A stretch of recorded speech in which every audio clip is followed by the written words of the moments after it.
Well, good evening, everyone. How you doing? Boy, I can't believe it's actually 2021. Happy New Year to everyone. Hope you guys had a great holiday, great Christmas, great New Year, great whatever it is you celebrate. But we had a great time here, very relaxing, which was nice, and which I was really looking forward to.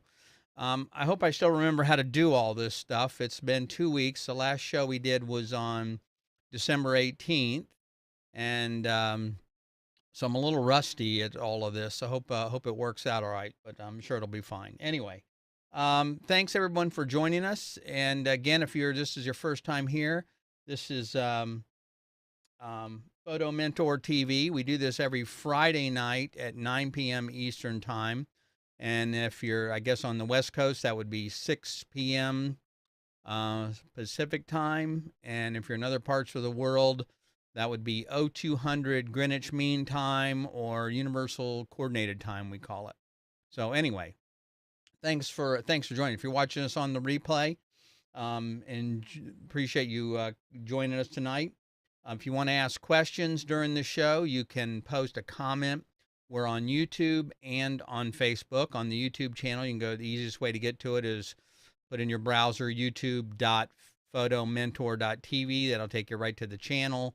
Or if you are on Facebook, you can do facebook.photomentor.tv, and that should take you right to the page here. So one of these places you're probably already watching this, so it's kind of redundant just telling you that. I still have a little bit of a cough here tonight, so if I have to mute my mic, I apologize. Don't take it personally. Let's see here. The purpose of this show, why I even do this, is really I'm committed to doing educating, encouraging, and mentoring new photographers. I really have a heart for helping new photographers, and I just see so much bad information and wrong information given out. And frankly, a lot of people just aren't willing to help. I see them go into these groups and they'll ask questions and they get demeaned and just all kinds of stuff. And it just really makes me mad. So I thought the best way to do this was to be able to communicate directly with you, give you a chance to answer your questions, ask your questions directly of me. And that way you can get the answers you want. I don't know everything, but I have been doing this a long, long time. And so if I don't know, I can usually point you in the right direction, or I can figure it out and get back to you. If you are watching on the replay and you want to submit a question for next week's show, or to just directly, you can, again, I'll put that up one more time. You can send an email to help@photomentor.tv and just put that in there, and that way I'll be able to reply directly to you.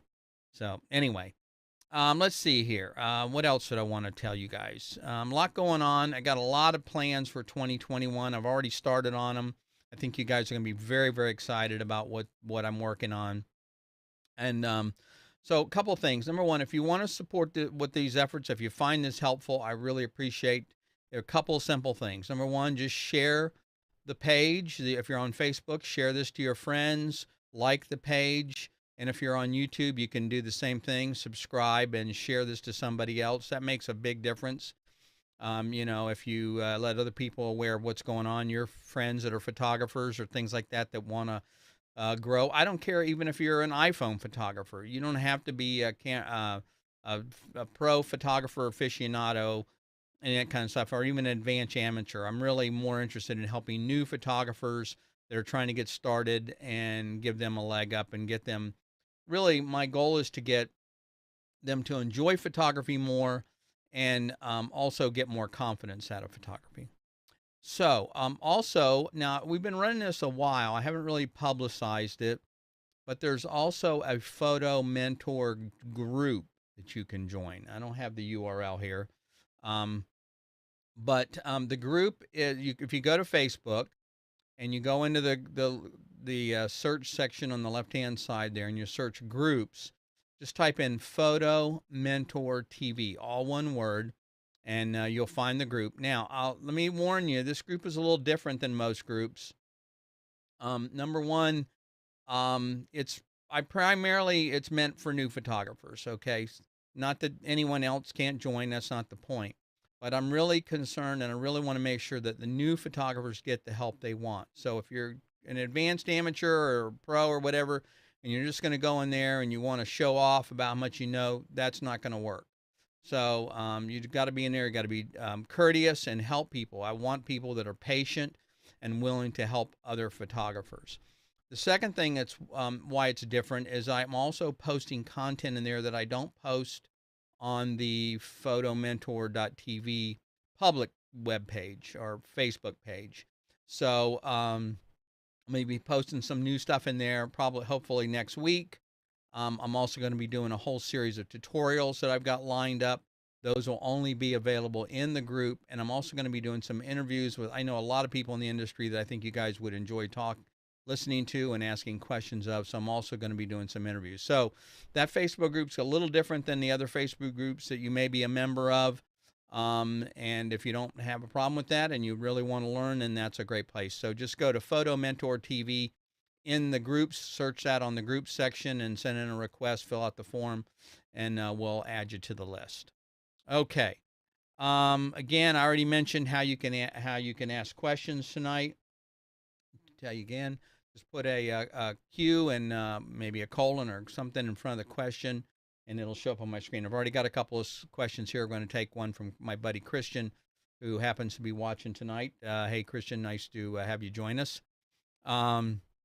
And I'll take that in a minute. And then we're also tonight, we're doing photo reviews. Now, photo reviews are something that I do the first Friday of the month. Well, last Friday was obviously New Year's, and so I wasn't here. And so I thought I didn't want to skip this. So I thought what we'd do is we do this week. So I'm going to do first Friday photo reviews on the second Friday, which is tonight. So we're going to do that a little later in the show. I've got a lot of great submissions. I think you guys are going to enjoy this. And so if you're interested in participating in this in the future, I'll tell you how you can do that. Just you can submit those up to 3 images per month, to be reviewed. All the reviews are anonymous, by the way. So I don't put, I mean, I'll know who you are, but I don't put anybody's name or information. In fact, that means you cannot submit a photo with a watermark on it. That will not be allowed. I'm sorry, because I want to keep this anonymous. Now, why is it anonymous?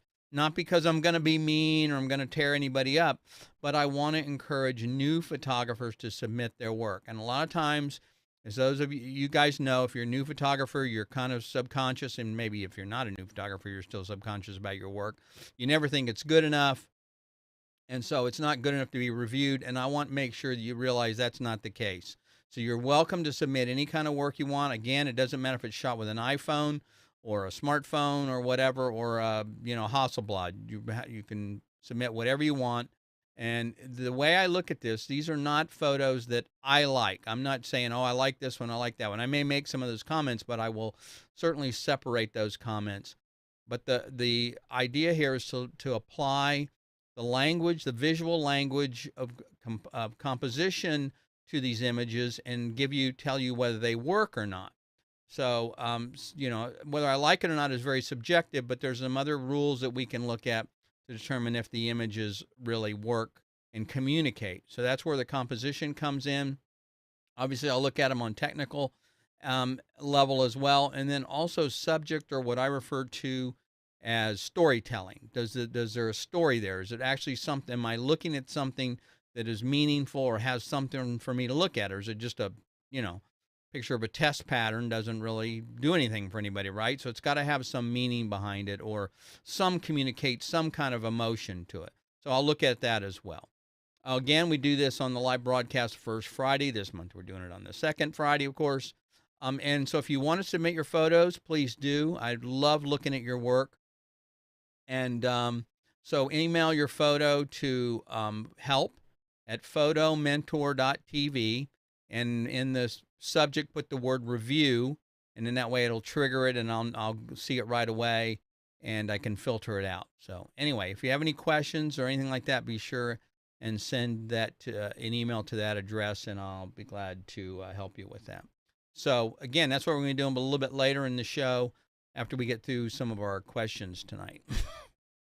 Let's see, what else? Oh, okay. The big news, I think it's big for me, is that I did a questionnaire, or not a I asked a question. What is the number one thing that you struggle with as a new photographer? And actually, I was very surprised. I was very pleased with the replies I got. I have over 470 replies to this. And so I was very, very excited to see the number of people that replied. But I was even more excited to see the kind of problems that you're having difficulty with, you're struggling with. Because I looked at every single one of them and I said, I can help you guys with every one of these things. And so that was very encouraging to me. It makes me, I was really glad to see that because I get encouraged and I want to see you guys grow as photographers and grow your creativity. So this is terrific. So one of the things on the list, I'd say one of the top three maybe, that you guys mentioned was editing. You said, I have a lot of trouble with editing. And so I thought, well, I've been doing this a long time. I started with Photoshop 2.5. You have to look that up to find out what year that is. I think we still had, coal powered computers back then. But it was, and I'll Photoshop 2.5 and Lightroom 1.0. So I've been doing this a long time. I teach Lightroom and Photoshop. I'm not an expert. I mean, there's nobody is in these things, but I'm pretty good at it. And I do a lot of compositing and work like that. Anyway, I do a lot of one-on-one work with Lightroom. People hire me to come out and look at their Lightroom, fix it, they're missing images, help them organize, get a workflow going. So I thought one of the things I could do to help you guys is to put together a live, interactive workshop for Lightroom. So that's what I'm going to do. So we're going to do that this month. Now it's going to be on what I'm going to do is on the third week of this month, which would normally be, we do a show on January 29th. I'm going to replace that show with the free Lightroom workshop. Now, this is a little different. So keep in mind, now listen up, this is important. The workshop will not be live on the Facebook page. You will not be able to access it. You will not be able to see it. It will, but it will be at the same time as the normal Photo Mentor show on the 29th. So if you want to be part of this and you want to watch the Lightroom workshop and participate, ask questions, whatever, you have to register because it's going to be somewhere different, not on Facebook. So to get to that, you go to photomentoracademy.com/Lightroom and just put in your name and your email address, and you'll get a confirmation, and I'll send you an email with the link when that's available of how to do that. So here's what's going to happen. I'm going to cover a bunch of things, but I think the things to start with, and again, you guys are going to be able to ask questions, so you can take this in any direction you want. But the things I felt that talking to you would be helpful would be, number one, basic interface navigation, how you move around. Here's some things you need to know. Here's what's here. Here's what's there. I'm not going to go into a lot of detail because if you have Lightroom, you probably figured most of that out. Second thing is I'm going to really work on how to make your images pop. I kept hearing that a lot from people. They don't understand why their images don't pop, and they want to know how to fix that. And I see so many people, it's frustrating. I see so many people buying these presets and laying these presets on top of their images, thinking that's going to make it happen. That's going to make them pop, and it doesn't. It just makes them look like somebody else's images. So anyway, I'm going to show you how to do that yourself and really work on your images. The other thing I'm going to talk about is how to add a watermark. I know I've seen a lot of people ask that question. It's very simple. In Lightroom Classic, which is the version I'm going to be using, I'm not going to be using CC, Lightroom CC, because I don't know anything about it. I've used it a few times, but it's too basic, and it doesn't have the features that I need as an editor. The other thing I'm going to show you is a couple of time-saving tips on importing. There's a technique that I use of when I import my images, they're already preset based on Lightroom that I've used on these settings so that I don't have to enter them every single time, like sharpening and thing. I call it learning the file. So I set it up for every camera that I own, and every camera is different and needs different adjustments. But when I import my images, it takes care of that. So I'm going to teach you how to do that. And then I'm going to go over a little bit about image management and workflow. I would say that the number one thing that people hire me to do is to find their images. They get lost, they can't find them, they get that little exclamation point. Images are missing, and they don't understand the catalog. They don't understand how to store their images. That's probably the number one thing I get paid to fix. Now, I'm not complaining. I get paid really good money to do that, but I'd much rather have you guys understand how that works. So I'm going to go into that, and I'm going to talk a little bit about how to organize that, a little bit of a workflow, and then how to maybe put your files, how to categorize your files and put them on your system. And then the last thing I'll probably talk about, I mean, again, this is only an hour, probably going to go into, I don't know how much we're going to be able to cover, but is backup storage and just kind of managing your images and that type of stuff. So again, this is your workshop. You can ask whatever you guys want. I'll answer as many questions I can. It'll be Friday, January 29th at 9 p.m., but you have to register. It's not going to be on the Facebook page. So now, here's something else that I'm thinking about this, and I thought about this afternoon. I've been working on this page and this setup. So if you have any problems, please email me. But it's kind of complicated. It's an involved site, although it doesn't look like it on the outside. But I made some changes this afternoon, and I think that maybe some of you, like I know Dusty Gray and a number of other people that I've helped. Dusty works. She's an ER nurse, and so she can't make the meetings on Friday or the broadcast on Friday. So she watches the replays. Well, I want to get as many people up to speed as possible. So here's what I'm going to do. I'm either going to replay. If you can't make it on Friday, I'm going to either replay it on Saturday, or I will do it live again on Saturday, probably at 2 p.m. Eastern time. But it's going to depend on how many people need that. If there, a lot of people don't need the replay or, whatever, then it doesn't make sense. But when you go to register, what you're going to see is I added a checkbox. Hopefully it's going to work. You can check Friday or Saturday of which day is best for you. And again, my goal is to get you guys the information and to help you.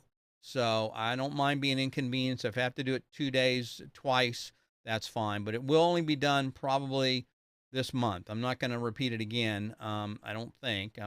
Don't say never. Never say never. But so anyway, so Lightroom workshop. This is going to be a great thing. You guys are going to learn a lot. I'm telling you, you don't want to miss this. And I think you're going to find it very, very helpful. So go to photomentoracademy.com/Lightroom. You might have to put a www. I don't think you have to put a www in there. But anyway, Lightroom. And just, again, it's just first name and an email. Put that in there, and then you'll get the information of the day of the workshop. I'll send you a link of where it's going to be once I get that all figured out. Anyway, sorry about that. That's a lot of stuff. I know I didn't, but I'm pretty excited about it. I'm nervous about it, quite honestly. I'm not nervous about Lightroom. I know Lightroom. I don't worry about that part. I worry about, making sure everything's working right and I can answer your questions and that you guys get at what you need out of it. That's what I just want it to be good because, but if not, I guess we just repeat it. So anyway, I'm not worried about my part. I'm kind of worried about the technology and just doing a good job. So anyhow, okay. Let's see what else. So I think that's it. Let's take our first question. Again, our first question tonight comes from, where did he go here? Here we go. My buddy Christian. And Christian says, let's see if I can do this here. There we go. Christian he also is, if you're a ham radio operator, Christian is a fellow ham radio operator, great guy, or ex-broadcaster, has that really nice radio voice kind of thing going. And Christian asked, should we always adjust our lighting by using the camera's display over what we see on the external monitor? Okay, great question. It's video oriented, but that's okay. I'm a video guy. I don't mind. I can answer any questions you guys have in that regard, or not any, but a lot of them. Okay, so here's the deal, Christian. The monitors on the back of the camera are close, and the monitors on your TV for a TV suck. Bottom line. I mean, look, I've got 5 monitors here. I'm 1, 2, 3. or 5 monitors I'm looking at. Some of them are close to being the same, but the TV is definitely not. So do not use the TV. What you're going to find is the contrast on the TV is probably going to be too much. It's going to look dark compared to your other monitor. And the camera monitor, or the monitor on the back of the camera will look, this applies, by the way, for stills as well. Looking at the back of the camera is not a great way to do it either. So what I recommend in video, there's scopes you can use. Now in still photography, we use something called a histogram, which I should be able to pull that up and show you what one looks like. A histogram, and a histogram is going to show you whether the thing is exposed properly or not.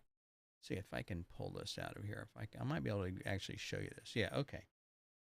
I'm getting ahead of myself here because this is it's not going to show up for some reason. Weird. Anyway, the histogram is going to give you, on the left-hand side of the histogram is going to be pure black. Okay, 0. And on the far right, it's 255, meaning there's no detail on either side. There's no detail in the blacks, and there's no details in the whites. So what you want to do is you want to adjust the settings so that histogram is somewhat in the middle. Now, being that I go overboard on almost everything, of course. So what I use to do this, and I just set this up because I've got a bunch of new setup here I'm using tonight, of course. So they make something called a chart, and this chart is what I use to set up my colors and to set up my white balance. So this in the middle here, this gray should be about 128. If you want, you can get a gray card. This is a white balance. I think this is a little lighter, so not 128. But this middle one should be 128 on that histogram. So if you take and you take that, get a gray card, 18% gray card, and hold that up in front of it and take a picture of it, and look at that on the histogram on the back of the camera. That should be right out in the middle, very close to being in the middle. Now, if you're talking about color, that's a whole nother ball game, and it gets more complicated, but you can still use a card like that to do white balance, and I can show you how to do that as well, and we can get together and I can fix that for you. But getting the color set is also another big issue. So anyway, I hope that helps. Sorry about that. Okay. So Allie asked a question. Let's add her name. How important is it to commit the photography triangle to memory? What she's talking about is the exposure triangle.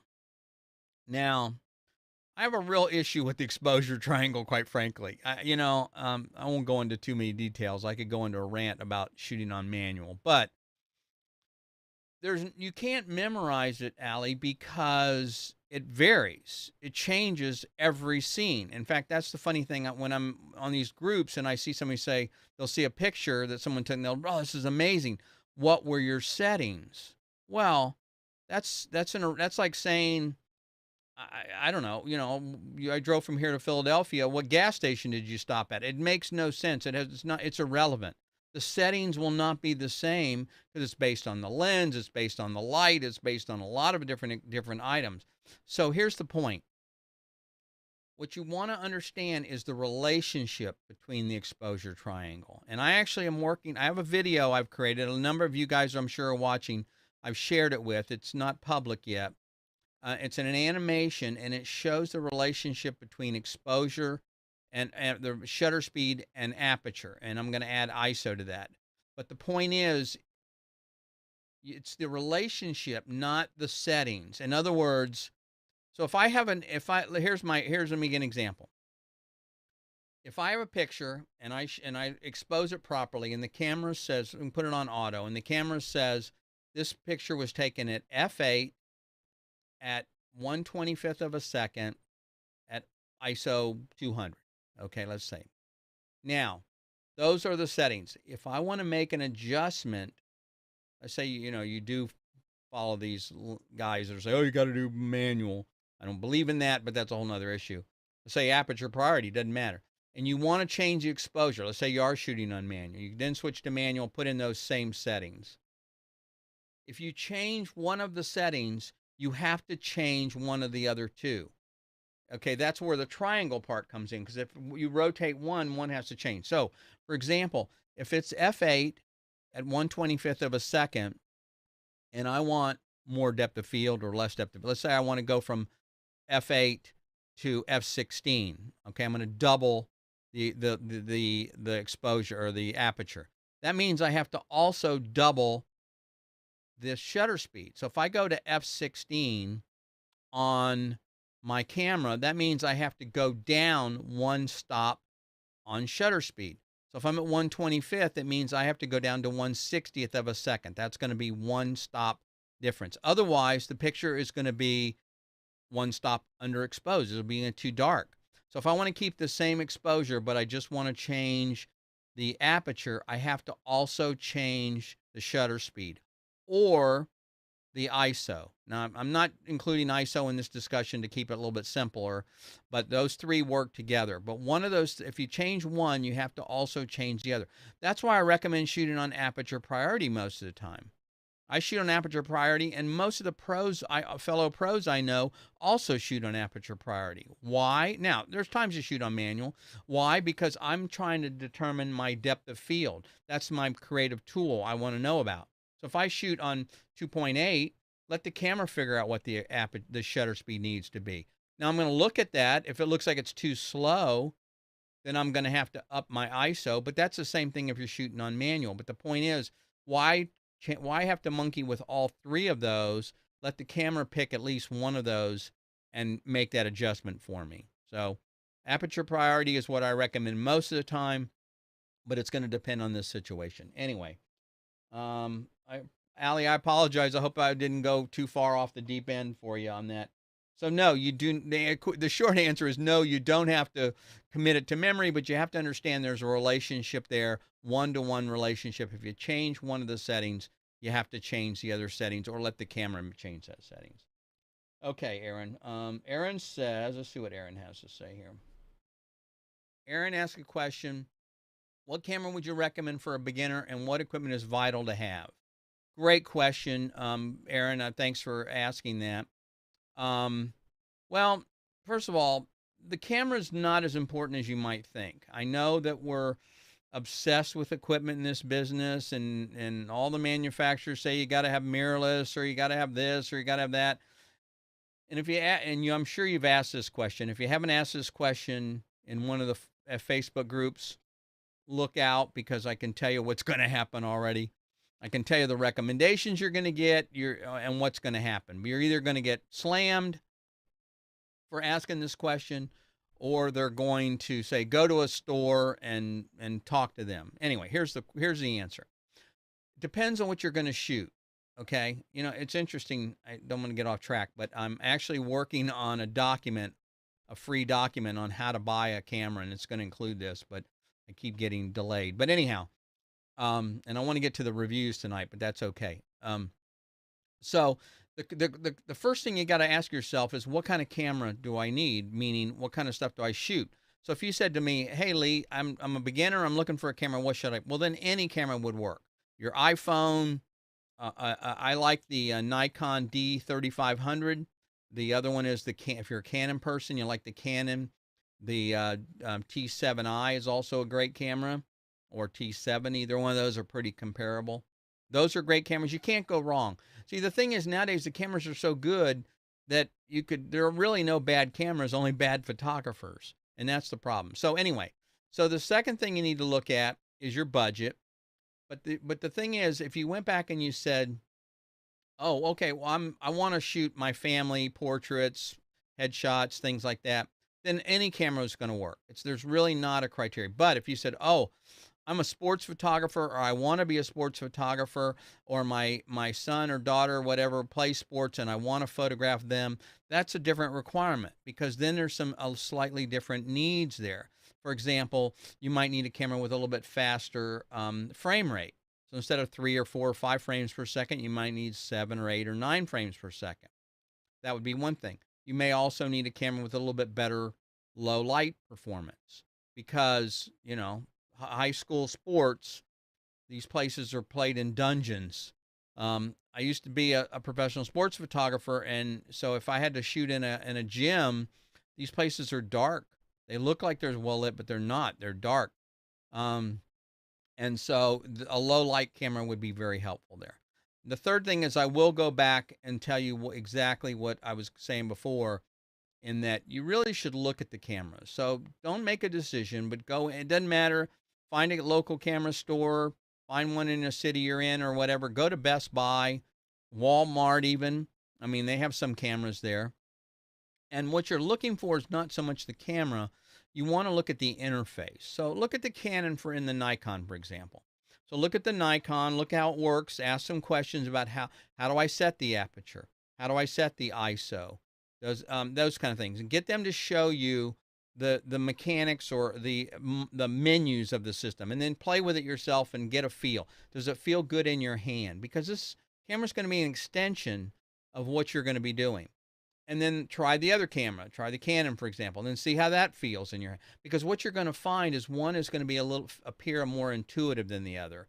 And so that's really the biggest thing. Honestly, you're going to have to live with this camera, and you want to make sure you're going to like the way it operates, and it's going to look. But as far as the technology, they're all really, really good. Again, it's pretty hard to buy a bad camera nowadays, unless you get a really used. I wouldn't get if you get a used one, I wouldn't get one that's more than one or two generations older. And the reason is I can tell you, every new camera that comes out has two features they always improve on. I don't care what camera it is. I don't care if it's a $50,000 camera, medium format camera, or a point and shoot, or even just a DSLR. The first thing you're going to notice is they tend to improve the ISO performance, the low light performance. They work on that. The second thing they typically improve is the focusing. And the third thing, which is somewhat related, is they'll put a faster computer, faster processor in there, which is how they're able to actually get better low light performance. So anyway, nice. Thank you. Okay, here. I'll let you guys see what she said. Yes, it was a mess. Yeah, I understand. I can understand the question. I am in these forums all the time, in these Facebook groups, and I try to help, and I answer the questions the best I can without, but I go into some of them, and I'll see that there is 50 answers to the same question, and it's really, and I hate it because I know you're struggling. I know it's difficult. Believe me. And my joke is it's easier to buy a car than it is a camera, because it's so hard to find good information. And so, and if of course I can tell you what's going to, they'll say, oh, go to YouTube, and they'll give you links, and that doesn't help anybody, because if you don't know what you're looking for, how do you know what to search for? So anyway, don't get me started on that. So yeah, I can see it was a mess, and I'm sure it was a problem. So, okay. All right. So let's go to another question here. I don't want to take up too much time. We're going to not do our photo reviews. I promise. Look, I don't care how long this takes. If we have to go an hour and a half tonight, we will, to do the photo reviews. So don't worry. I'm not going to forget them. And Aaron, by the way, thanks for the question. Great question. I know it sounds simplistic, but it's one that's important to you. I mean, you want to make the right choice. But if you want, send me an email, and I'll be glad to give you more information, or friend me, or contact me on Facebook. Lee Love TV is my name on there, and you're welcome to friend me or send me a message, and I'll be glad to answer it. Okay. So Kai's asking a question. So looking for insight and recommendations on websites, formats, portfolio, final image distribution. That's kind of a tough one, because again, it depends. But what he's really looking for there is a lot of business stuff. And so one of the sites that's become very popular, I haven't used it myself. I use the two sites. The one site that I use is called Squarespace. I really like it. It's well done. I need to redo my website, which of course is common for every photographer, by the way.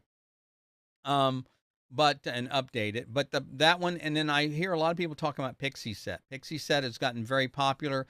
It looks like it has a lot of proofing stuff on there. You can have prints done and things like that. But the trick is, the final distribution is the one that most people are interested in. So let me just address a couple of the points he brings up.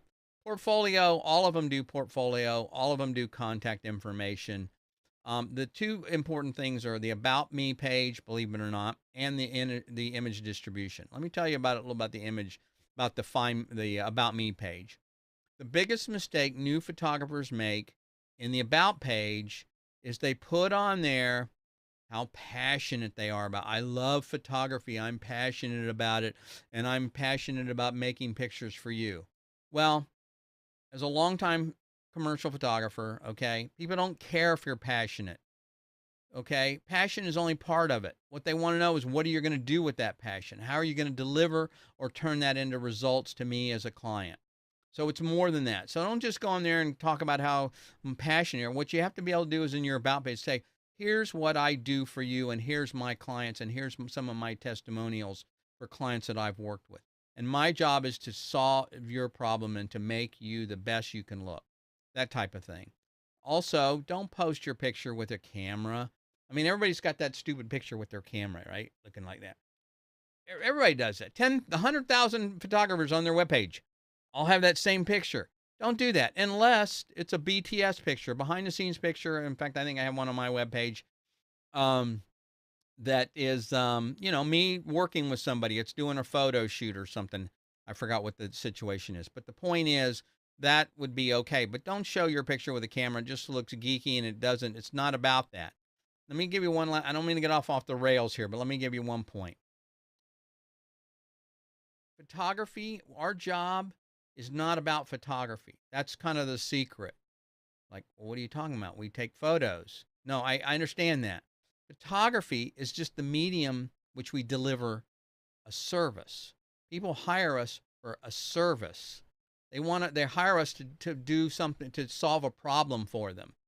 Okay, they say, oh no, Lee, they don't have a problem. They just want pictures of their family. No, there's a problem there, or an issue. There's something they want you to solve. They want you to, otherwise they could do the same thing with a friend and an iPhone. So it's not your camera. It's not anything else. It's that they want somebody that's going to make them look good, that knows what they're doing. And I'm not saying you got to be a super expert, but that can make them look good and give them the best images. And so it's a service. The other thing I'll point out is, think about this. Okay, let's say you got a family, mother, 2 kids, and a husband. All right, think about this for a second. The wife typically, okay, I don't mean to be sexist, but this is typically the way it works. Nothing wrong with this. It could be the other way around. Wife gets made up, has her hair done, maybe picks out the right dress, puts on her makeup, picks out the clothes for the kids. Once the kids gets the kids dress, maybe the husband helps get the kids dressed. Probably picks out the husband's clothes, maybe as well, and then gets everybody in the car to go down and do this photo shoot. Okay. Now, to you, it's like, okay, it's an hour, it's whatever you're charging for your photo shoot. It may not be a big deal, but to them, it's a big deal. They're going through a lot of work to hire you and to go out there and to get these pictures. The husband doesn't want to be there. The kids don't want to be there. The kids are maybe going in 100 directions at once, and the husband's like, can we get this done and be quick about it? The husband doesn't want to do it most of the time. Okay, I'm picking on my own gender there. I get it. And so your job is to make that a smooth process, make that enjoyable, make it fun, make it an experience. You want them to, they're going to remember the pictures. That's fine. But what they're really going to remember is the time they spent with you. Like, oh, that Erin, she was great to work with. She was great. She took care of us. She followed up. She contacted us. She sent us a handwritten note, thanking us for the work, thanking for working with us. The pictures were great, blah, blah, blah. Anybody can take great pictures. I know that sounds silly. That's not what you're providing. You're providing a service. So focus on the service you're providing, not the photos. Anyway, I don't mean to go off on a rant, but it's just a big deal there. I tell you what, we got a bunch of questions here. I'm going to skip those because I want to get into these photo reviews, and I want you guys, I know you guys are looking forward to it. And so, anyway, good questions. Thank you very much. Now, I'm going to, one more time, if you guys just joined us, we're on January 29th at 9 p.m., I'm doing a workshop, a Lightroom workshop. It's free, but it's not going to be on this channel. It's going to be the same time that I would normally have the show, but it's not going to be it's not going to be on Facebook. It's not, and so if you want to get to this, if you want to go to this workshop and attend, it's going to be live, interactive. You got to go to photoacademy.com/Lightroom, put in your name and email, and I'll send you the link when that's available. But this is going to be a great thing. You guys are going to have a good time, and so I just wanted to remind you about that. Okay, now let's talk about photo reviews. So again, I mentioned before that I look at these not on whether I like them or not. Maybe I may interject some of that, but the main thing I look at is composition, technical, and the subject matter. And what I'm looking for here is are they using the language? Are they using the visual language of to be able to to be able to communicate? The human spirit, the human mind picks up certain clues that we project in an image. And so that's what I'm picking up. That's what I'm focusing on here. That's what I'm trying to tell you, is that it's not about whether I like the picture or not. It's about whether the picture works or not. Okay, so now I'll give me a little clue here. So what I'm using, one of the things I'm using here is a program called Affinity Photo. I know some people may want to ask about this. It's not Lightroom. It's not Photoshop. Now, I use Photoshop. Like I said before, I've been using it a long time. I use Lightroom, but I get people that ask me for alternatives. Well, what if I don't want to use Photoshop? What would you use? So I look for different things. I've been using this for 6 months or so.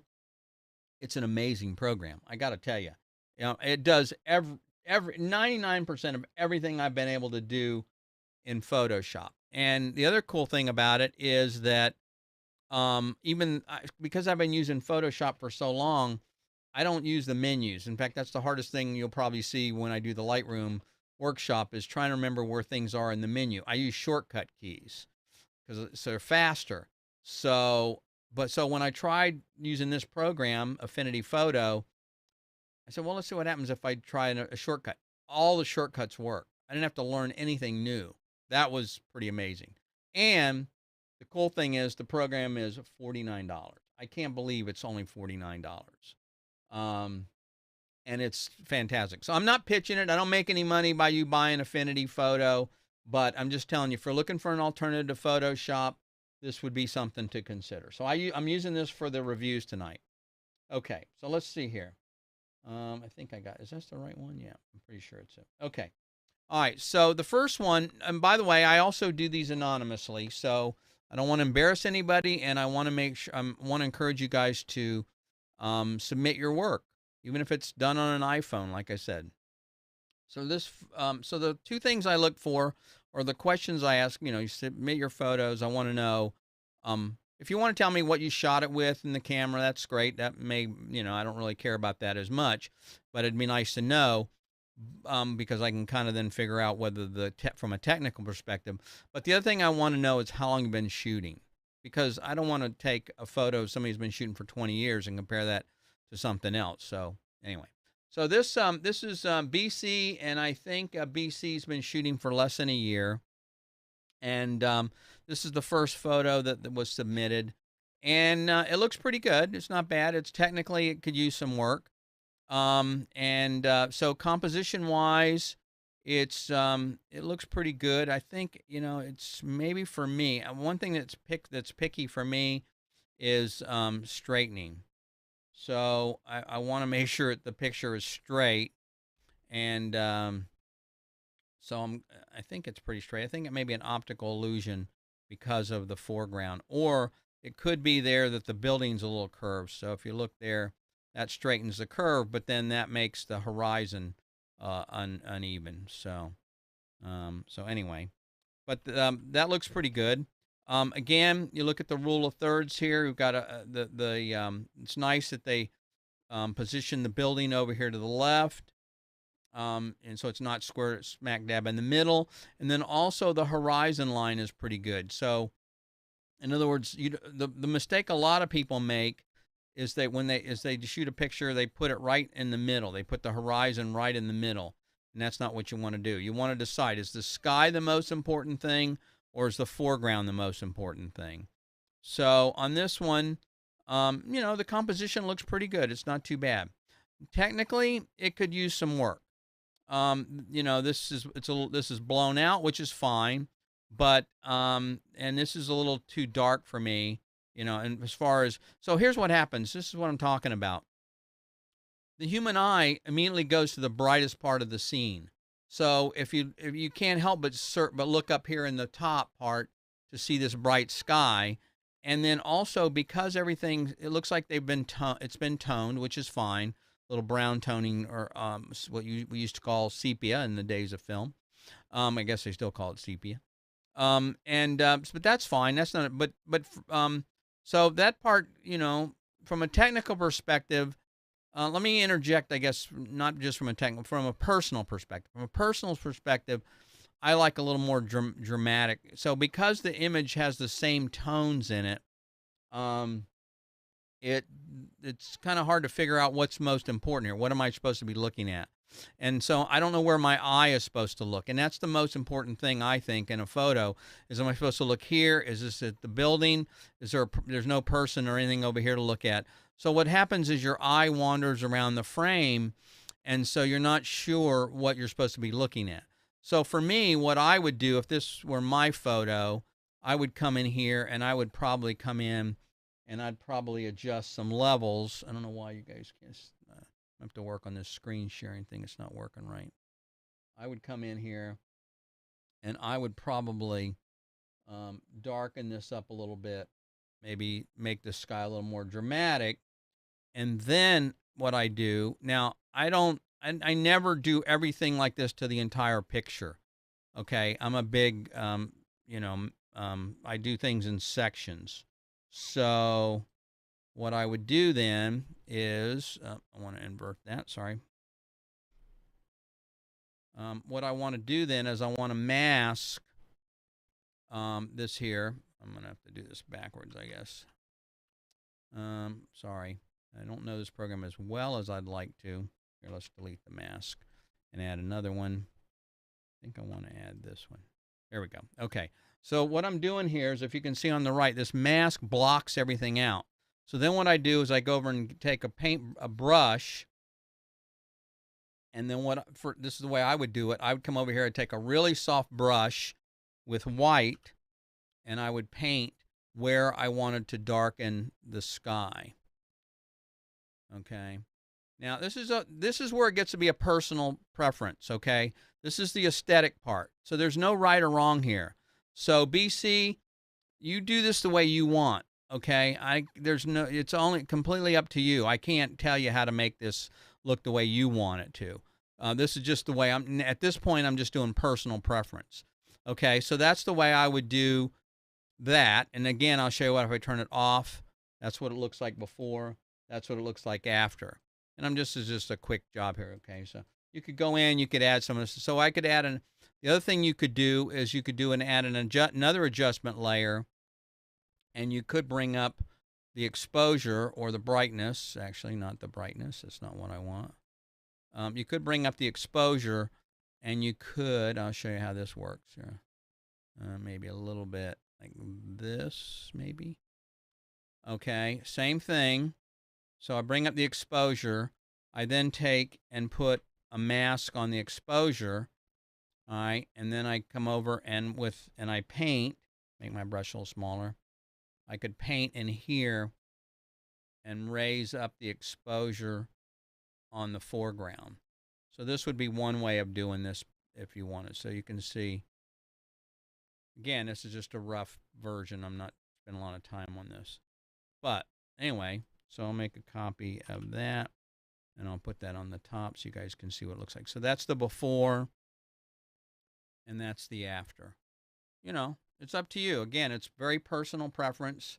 Again, I didn't do a great job on this. It was real quick and dirty, but that, to me, from my aesthetics, makes it, instead of it, it's a little looking flat, kind of everything goes on. But here now now the building becomes more of an important part of the frame.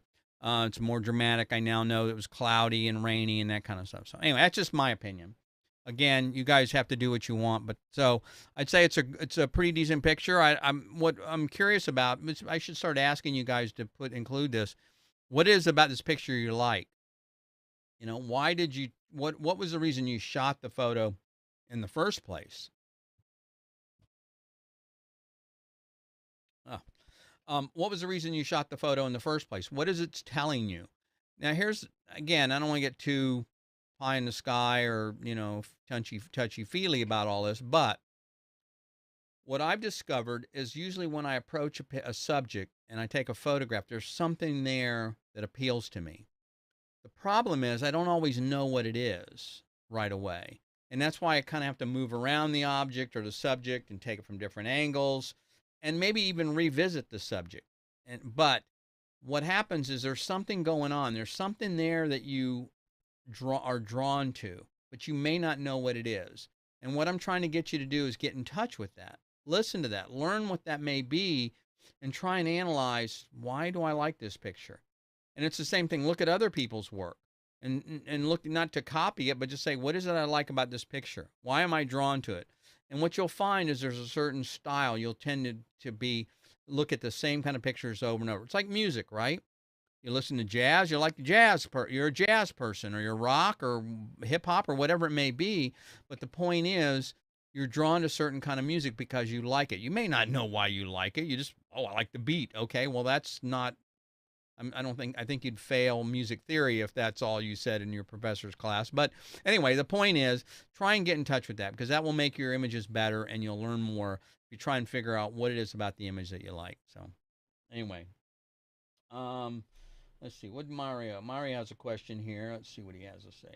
What's up, Mario? Thanks for joining me, buddy. Good to see you. Mario wants to know, is this OG Photoshop? OG photo. That's pretty good. I didn't read that. Yeah. Not original gangster Photoshop. Old guy Photoshop. Oh, you guys are great. I love this. Okay. And my buddy James. Hey James, nice to see you too as well. It's the magic in the dark room. And he's right. Look, I'm a big Photoshop guy. I totally believe that an image is 50% capture and 50% post processing. Now, don't get me wrong. That does not mean I'm saying that you fix it in Photoshop. I'm saying that that's the capture part. You want to get the picture as perfect as possible in camera. And the reason is, what I like to tell people is, nobody got into photography going, oh, great, now I get to sit in front of the computer for 3 days editing pictures. I can't wait. No, nobody. That's not why we got into photography. We got into photography to create. But the point is that the post-processing is the other half of the equation.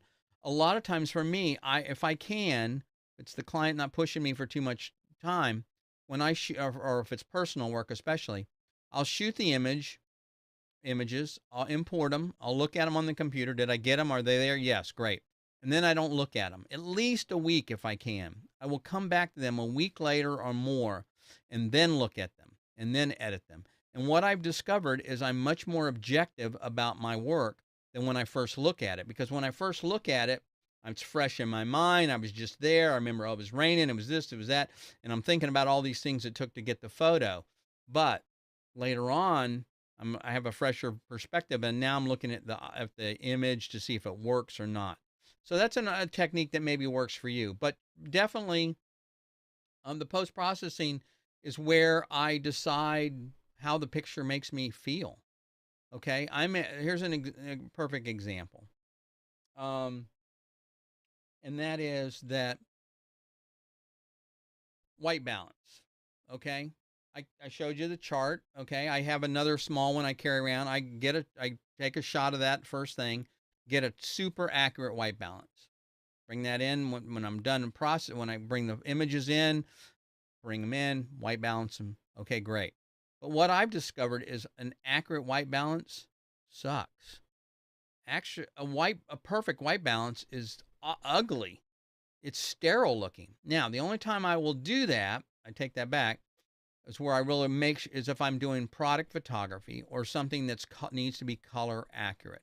So if I'm doing product photography and they're going to go in a catalog or a magazine or something, and those pictures are going to be side by side, then they better match. They better look the same. So the blue on the logo or the blue on the product better be the right color blue. That's a different issue.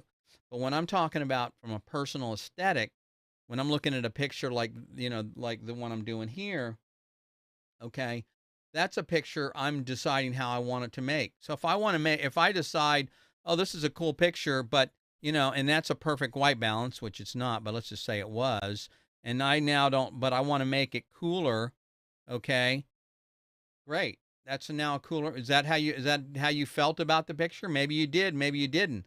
But an accurate white balance may not be what you're trying to represent. Okay? So, accuracy is good to get it right to started, okay? But not necessarily how you want to how you want to make the picture finally. You really want to decide aesthetically. You're an artist, okay? Photography is an art, regardless of what anybody says. It's not about megapixels and ISOs and apertures. It's about art. And so you have to decide on what it's going to look like. That's the personal part. Anyway, I think I'm winding up here. I'm sorry. Okay, so let's look at another one. So here's an image that was taken. This is by MA. I think MA's been shooting for quite a while. I think MA, I think 5 years or less here. Interesting image. So compositionally, it looks like it's pretty good. It works pretty good. It's not in the center. You probably can't see these lines here, but there's so the branch and the kids are here on the lower third of the frame. The only thing is on the composition, there's a lot of stuff up top. And so my eye is drawn there, the white space or empty space as it's called. I'm drawn to that, and I'm not sure what happens in my eye. I look at this and say, okay, this composition, is there something there? Is there a bird there? Is there something I'm supposed to be looking at? Because that's typically what will happen. Now, you got this guy over here on the left. This is kind of an interesting thing. Also, I probably would suggest from a composition wise, you maybe bring it in a little bit so you're kind of bringing the viewer in a little closer to what you really want them to see. Okay. Now that may work a little better from a composition wise standpoint. Now you can see this over here. You can now tell there's a kid over here. You can see they're playing. So it's a little more, I think this does a little better job of drawing me into the picture. The other one's a little wide, which is fine. But I would say technically the problem with the image and what doesn't work about it is there's just too much. It's just too busy. There's just a lot going on here. And again, the whites are a little blown out from a technical perspective. Not too bad. You can look at the histogram over here on the right. You can see. But so that would be one thing that maybe is a problem with it, and that is that it's just from a standpoint of there's just too much going on. Photography has a lot to do with eliminating, by the way, so it's hard to say. It would be interesting. Let's just see what happens if we do this. We take this here and just drop this in, just take him out, just for the fun of it. Let's see what this looks like. If this works any better.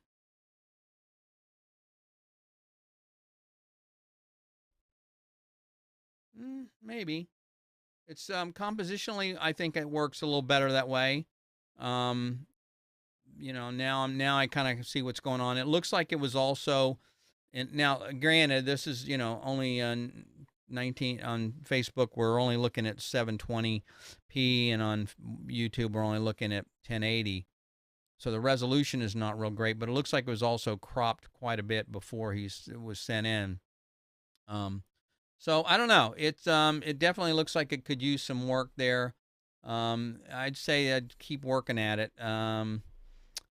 One thing, I mean, you could try and save it a little bit, make it again. If I don't think if you darken the background any, I don't think that's good, and then lighten the foreground. I don't think that's really going to do it for this one. So anyway, so this one needs some work. I'd say submit another one. I'd love to see some other stuff that you have, but compositionally, it's needs some work, and then technically, it's also doesn't quite make it either. Okay, so there's another one. This one's done by FM. I think if I remember correctly, I apologize if you guys are watching. These are your photos, but because I forgot to mark down how long you told me you've been shooting. I'm trying to remember some of our conversations, but I think it's 2 years or less, maybe even less than that. This is a really well done photo. It looks really nice. I like it. And it also technically it works. Compositionally it works. My eye goes right to the center. Even though the eye is in the center of the frame, it doesn't matter compositionally. I know exactly what I'm looking at. This is, again, the bird is on the right third of the frame. So it, and also it, it's nice that it's not cropped the other way, because if you cropped it this way and you had, it was the beak of the bird was on the was looking into outside the frame, that always annoys me. I know it's modern. A lot of people do that nowadays, but it's always drives me crazy. So anyway, I like this. I think it's good. Composition wise, technically it's pretty good. It's sharp. I think the story or the subject is good. It definitely tells what's going on, and I think that you've caught the bird in an interesting position instead of just standing there. They're in flight. I think this one is a good image. Good job on this one. Also, the other thing that works about this one is the background, because the background is darker. The bird stands out much further, much more, and that also helps this image work. So good job on that one. Okay, this one was submitted by SK, and I don't know how long this person's been shooting. I forgot again, but I think it's a couple years or a year or less, maybe. Macro photography, boy, a big deal. Macro photography is something I've never really done. The only macro photography I've done is product photography. So, but this is interesting, and it looks like it's well done. Interesting composition. I guess it's down on the leaf like this. But it looks pretty sharp, and wow, it's crazy eye on that thing, huh? Looks like it's well lit as well. On this one, I might again so I'd say this is a good image. You did a pretty good job on this one. The only thing I would say from a person, again, now we're going back to personal preference, not technically, so this is going to be up to you. But it's the same kind of thing. I would love to be able to have my eye drawn a little bit more to the this subject, and so for me, I would, I like this is just a technique that I do a lot, and so I don't know if it works for you or not. But again, so I'm trying to figure out how I draw my eye to the subject. So I could go in here just a little bit, maybe. So if I darken this background a little bit, again, I'll kind of I'll do excessively just so you guys can get the idea of what I'm talking about.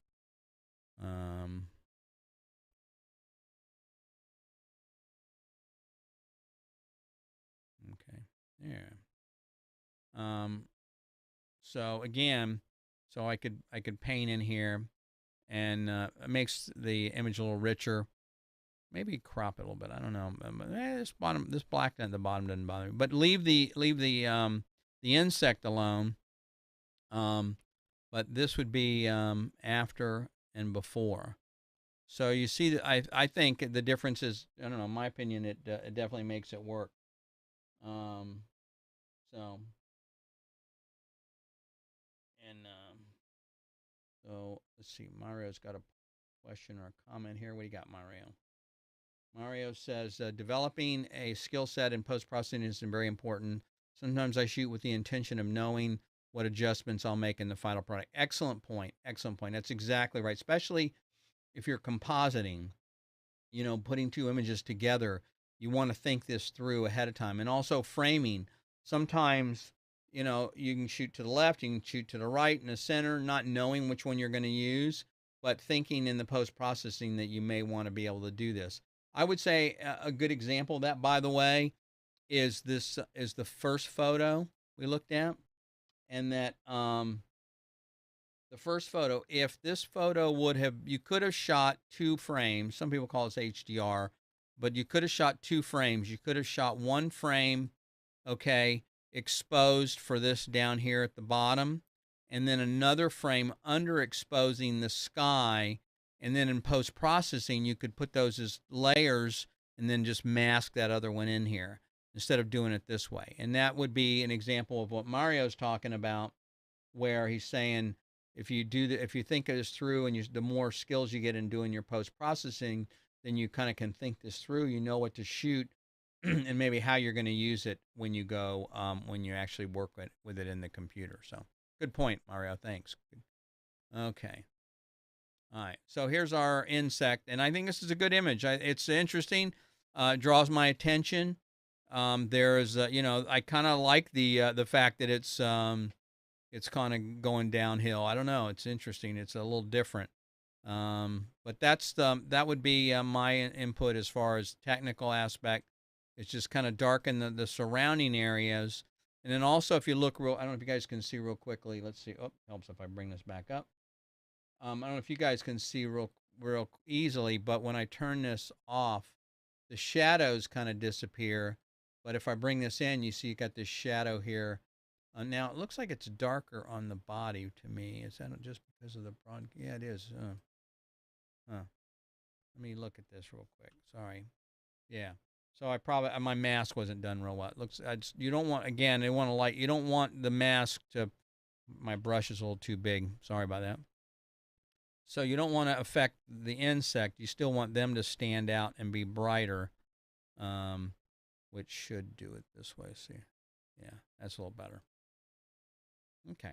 Anyway, good job on that one. I like it. Okay, we got 3 more. Try and be quick about these. Gonna keep you guys here all night. Okay, this one was submitted by SK as well, and I don't know where this is a beautiful image though. So, boy, not much to say on this one. The image looks good. Technically, it's good. I would say, again, this is something that just kind of bugs me. I don't know why. I'm kind of sensitive to it. And that is that the horizon could come up a little bit, not quite straight. And that, so that's a little better. From a composition wise, it's pretty good. You got a lot of foreground. I'm not sure if you would frame it this way or not. Again, it's a kind of a personal preference. So if you wanted to do it this way, in other words, it looks like the foreground and the sky are kind of competing a little bit, but by cropping it this way, then to me, from a composition standpoint, now I understand what I'm supposed to be looking at. The image says, okay, hey, the thing I'm looking at here is the foreground. This is and the reflection of the sky in this foreground and the smoke. That's what's the most interesting. But before, without that, it competes a little bit. So you got, in other words, the sky is taking up as much information as the bottom part, and so therefore the viewer may not know. I mean, what you want them to look at. So that's just an option. So anyway, so that's just an idea there, something to think about. So that's with a crop, and again, brought the sky down a little bit, which definitely says, okay, the foreground is the most important thing. Technically, it's very, very good. Exposure-wise, did a great job on that part of it. No problem there. Again, it's a little crooked, which kind of bugs me, but other than that, it looks good. Nice job. Way to go, SK. And SK sent me one more. Ooh, this is another one. I haven't really looked at these. I'll be honest with you. I was kind of busy today. I didn't have much time working on a bunch of other stuff. So these are kind of first glance. I'm really getting a look at these. And I like this one as well. Nice, compositionally wise. Again, here's an interesting lesson in this one. Normally, you don't put things in the middle. Again,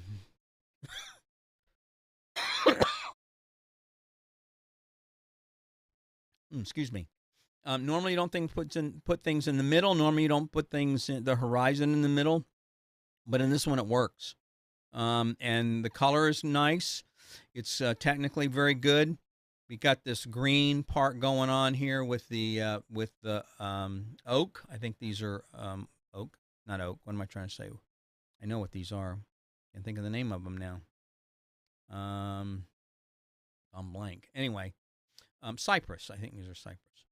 Anyway, so you've got the green of this, and then you going with the light on the orange of the back here of the. So this is really nice contrast, really good. I like it, and I think compositionally it works, and I think it's nice story as well. Even though there's it's nobody in it as a person, I think it's a nice image. Works good. Be curious to see what it would look like if you were able to back up a little bit. I don't know if you crop this or not. If the top of this tree was able to be seen in the reflection. But again, not that important. Nice job, SK. Good job. Okay. And I'm not a landscape person. I photograph people. Okay. So this is our last image, and I left it for last. This was submitted by HJ, and HJ's been shooting about 5 years or so, and they just got a new camera, and so they're playing with it. And this is a really nice photo. I'm more lean toward photographing people, so this is my thing. So I like the composition. Definitely the composition works. The lighting is good. It needs some work. I'll talk about that in a minute. But there's some interesting stuff going on here. Story-wise, might have been kind of cool to have a pick in his hand here. I don't know. That's just me. But it looks really nice. Good job on this one. So my only suggestion on this one is a technical one, and that is that the face is a little overexposed. So if you look at the up here at the top of the histogram, I don't know if you guys can see this, and I noticed when I moved the histogram, it didn't show up on the screen for some reason. When I move it over, you guys can't see it when I do that. Weird. To figure that out. Anyway, but you can see it here. So this is the face. The lighting on the face is right over here to the right, and technically this should be about closer to mid-tone for his skin tone, almost 128, maybe a little more. So if you add a layer here, the only thing I lowered was actually it was a little more, I guess. Now I gotta fix it. I'm gonna work on that brush. This and now if you look at the histogram, the skin tone is down here. The lighting is about right here where it should be. The only problem is I noticed that it seems like for some reason the mask didn't. It looks like it covered. I'm painted over some of the for some reason some of the guitar, and you don't want to do that. So, oops, wrong brush. Yeah, you want so I didn't want to adjust the brush or anything on the guitar. I think the guitar was fine. Yeah, here we go. Let's lighten that back up. And in fact, you want that. You might even be able to add a little more detail in there as well. So you could come up on that. So that's bringing it down. That's why. But anyway, and then but the face is the key there. See, without the exposure adjustment on the face, it's a little overblown. It's about a stop, maybe 3/4 of a stop overexposed. Maybe this is just a little too much, actually, too low for what I'm looking at. Come up a little bit more. But anyway, the point is, what I'm trying to get you to look at here is mainly the composition and the lighting. He or she told me that they used a window that was nearby, and they put some not sheets, but just some diffusion in front of the window, and that's how they created the image. So nice job, just very, very nice job. Just a kind of a quick lesson here, just kind of show you guys something. If you look at, see how you zoom in on this thing here. Let's see if this works. So if you zoom in, okay, what I'm trying, one of the techniques that I do quite often in looking at images, and we're going to do this. I think we're going to do this on a show sometime. I'd like for you guys to actually, I was going to mention it, submit your favorite photos, your favorite lighting photos, and then let's break them down and see how it was done. But if you look at this image, when I want to look at the lighting and examine how somebody did something, the first thing you do is, again, you look at the shadow, and you can see it's definitely lit from one side. You can see how the shadow is here. Excuse me. The other thing is you look at how the transition of the shadow. It's a pretty hard shadow, okay? So it's a fairly, even though it was softened, it was still a pretty hard light. And then the other thing you look at here is look at the catch light in the eye. So this will tell you, so you can see now that it was a big, big window light right there. And that was the light source. So now I know it was one light. It was a very large light source, and it was coming from the left side. I mean, obviously you can see it's the left side, but you can tell that. Also, it looks like maybe there was a TV or another window on in the other over here as well. But that's one of the techniques you can use for breaking down an image to determine whether, to kind of help you analyze how a shot was taken. And then, again, you can kind of look at the shadow here on the hand, and that'll kind of give you an idea about how big the light source was.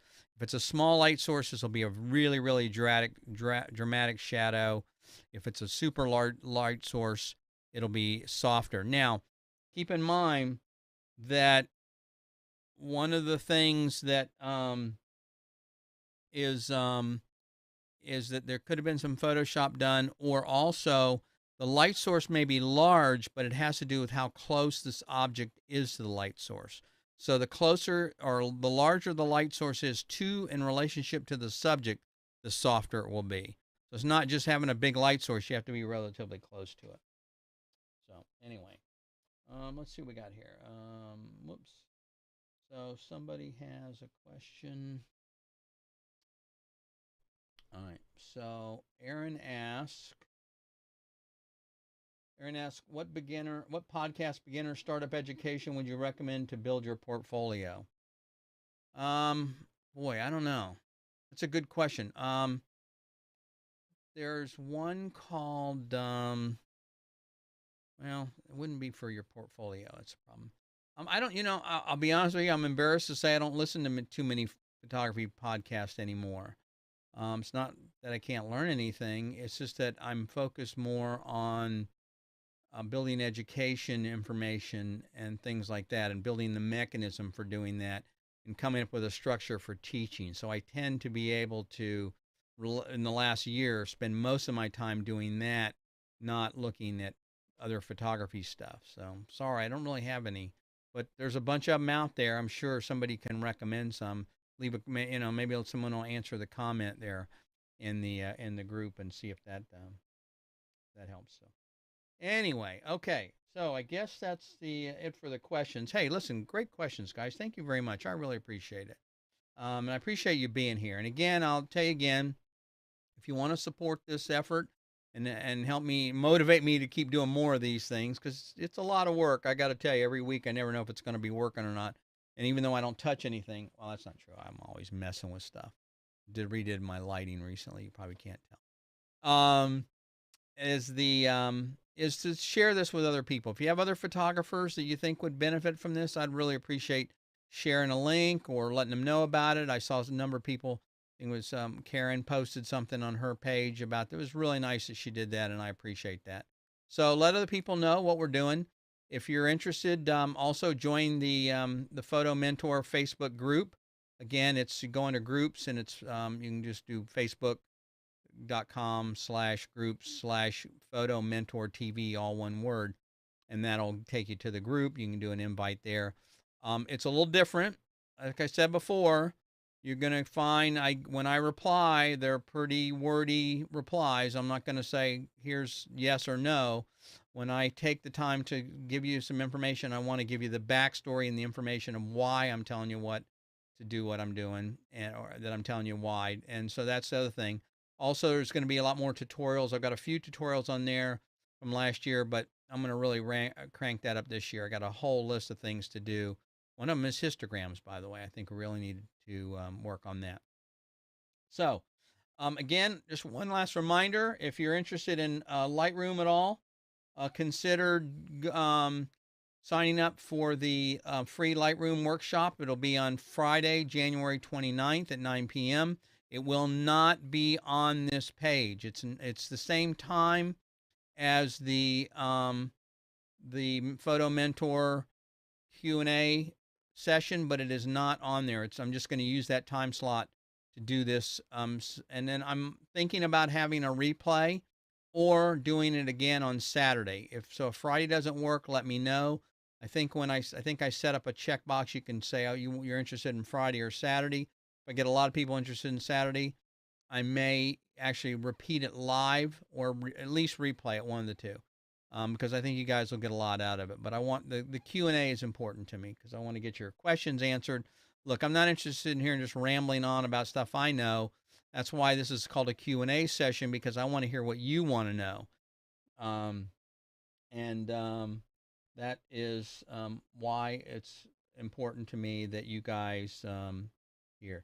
And Sharon Hallman. Hi, Sharon. Nice to see you. Thanks very much for joining us. Sharon is you want to see someone that's a great photographer. This woman is fantastic. I don't want to embarrass you, Sharon, and I don't want to brag on you a little bit, but this woman is. So I don't use her name very often. I shouldn't call her out because I don't mean to embarrass her. But let me tell you something about this woman. I started helping her a couple years ago. She really didn't know anything about photography. And I started helping her, and she is one of those people that I love because there are three kinds of photographers. I put them in categories. There's photographers that get into this because of the technical stuff. They love all the gizmos. They love aperture, all the stuff. That just is why they're drawn to it. They got to have all the gear. There's a second kind of photographer, which is kind of like me. I love the gear and stuff, but I'm also on the artistic side.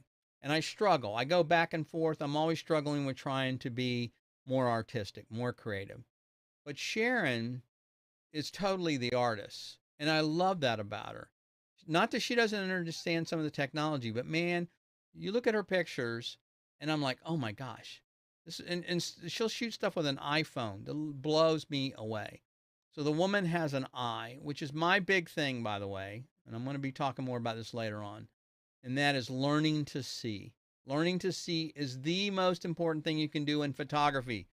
It's not about the camera you have. It's not about how much. It's learning to see. And Sharon has an eye for photography. She can see stuff that I can't see. That will be side by side out doing photos, and she'll come up with stuff. So that's where you want to be. I would love to be more like that. And I think that's where you need to be as well. So when I talk to people about don't worry about shooting on manual or what kind of camera you buy, what I'm trying to tell you is work on learning to see, work on learning to tell a story first, then worry about the gear. And Sharon is one of those people she's a true artist, and I admire what she does. Her work is fantastic. And so anyway, you shouldn't, by the way. She says she's blushing. Hey, look, I love encouraging my friends. It's one of my favorite things. I love seeing my friends successful. And I consider all you guys my friends, by the way. So it doesn't matter if we've only met once or, just chatted. Look, I want you guys to succeed. I love that. I love seeing that. That's why I do this. And Sharon is one of those people that's just a fantastic artist. And I'm going to get her involved. We're going to look at some of her pictures sometime. We're talking about doing some things together, and I think you guys will agree with me when I show you that. Anyway, all right. Well, I've gone a half an hour over. I hope you guys don't mind, but again, it was important that we cover all this information. I enjoyed it. Welcome to 2021. I'm a half full kind of guy. I'm sorry. I just think 2021 is going to be a great year, and I think it's what you make of it. Look. Life throws bad things at all of us, and it's not whether you get those or not, it's how you deal with them, in my opinion. And so I think it's just a matter of what we're going to deal with this year. And so just go out and shoot, be creative, and, hey. So, again, we'll see you next week. And next week is, what we're going to do next week. I don't know I forgot. I'm coming up with some ideas. But so, join me next week again. Appreciate it. Thanks very much, and Happy New Year.